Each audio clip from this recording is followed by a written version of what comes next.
ক্যাকটাসের নাম শুনলে মাত্র একটা প্রজাতির কথা মনে আসে, সেটা ফণিমনসা। এই শব্দটির সঙ্গে সম্ভবত বেশিরভাগ মানুষ পরিচিত নজরুলের কাব্যগ্রন্থ ফণিমনসা থেকে। ক্যাকটাস শব্দের উৎপত্তি গ্রিক ক্যাকটা থেকে, যার অর্থ শিরদাঁড়যুক্ত কাঁটাওয়ালা গাছ। এর গণের সংখ্যা প্রায় 100-এর উপর আর 2500-এর বেশি প্রজাতি রয়েছে। ইতিহাস পর্যালোচনা করলে প্রাচীন অ্যাজটেক সভ্যতার ক্যাকটাসের নিদর্শন পাওয়া যায়। প্রায় 800 বছর আগে এক ঝড়ের রাতে প্রবল প্রতাপশালী অ্যাজটেক সম্রাট স্বপ্ন দেখলেন বিশাল এক ক্যাকটাসের মাথায় বসে এক বিষধর সাপকে চক্ষু আর নখর দিয়ে ফালি ফালি করে ছিঁড়ে খাচ্ছে পাখি রাজা ঈগল।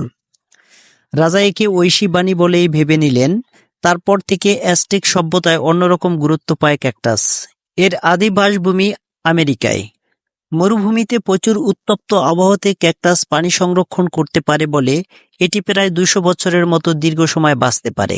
দর্শক, এই মুহূর্তে আমরা অবস্থান করছি হর্টিকালচার সেন্টার মাদারীপুর।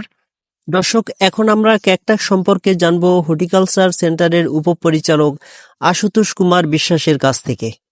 স্যার, এখানে কত প্রজাতির ক্যাকটাস আছে? এখানে প্রায় 100-র কাছাকাছি আছে।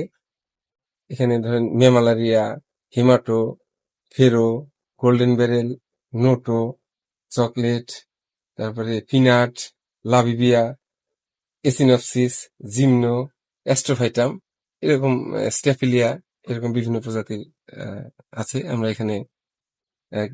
আমরা কিছু বার্ডিং এর মাধ্যমে নতুন জাত উৎপাদন করছি, কিছু পলিনেশন করে সিড থেকে আমরা উৎপাদন করছি, কিছু গ্রাফটিং এর মাধ্যমে আমরা নতুন জাত উৎপাদন করছি। জিমনোর বিভিন্ন ভ্যারাইটি গুলো আমরা গ্রাফটিং করছি। এটা আমরা শুরুটা মাত্র এখানে 8-9 মাস যাবত, এবং আমরা এখানে অনেকগুলোই আমরা প্রোডাকশনে চলে এসেছি। গ্রাফটিং এর কাজ চলমান আছে। গ্রাফটিং এর জন্য সবচেয়ে উপযুক্ত সময় হলো এখন আপনার যে স্প্রিং বা বসন্তকাল। অলরেডি আমাদের গ্রাফটিং শুরু হয়ে গেছে। গ্রাফটিং শুরু হলে এটা আমরা সবগুলো অ্যাভেলেবল করতে পারবো, এবং এখন অধিকাংশ জাতে ফুল চলে আসতেছে। এটা আমরা পলিনেশন করে আমরা বীজ উৎপাদন করব, আবার ক্রস পলিনেশন করে আমরা ভেরিয়েশন তৈরি করে নতুন নতুন জাত উৎপাদনের কার্যক্রম চলমান আছে। এটা আমরা দ্রুতই এটা কৃষকদের নিকট আমরা বা কোনো উদ্যোক্তার নিকট বা কোনো ক্রেতা যারা আছে এটা চাষ করতে চায় তাদের নিকট আমরা অ্যাভেলেবল করতে পারবো। ধন্যবাদ স্যার।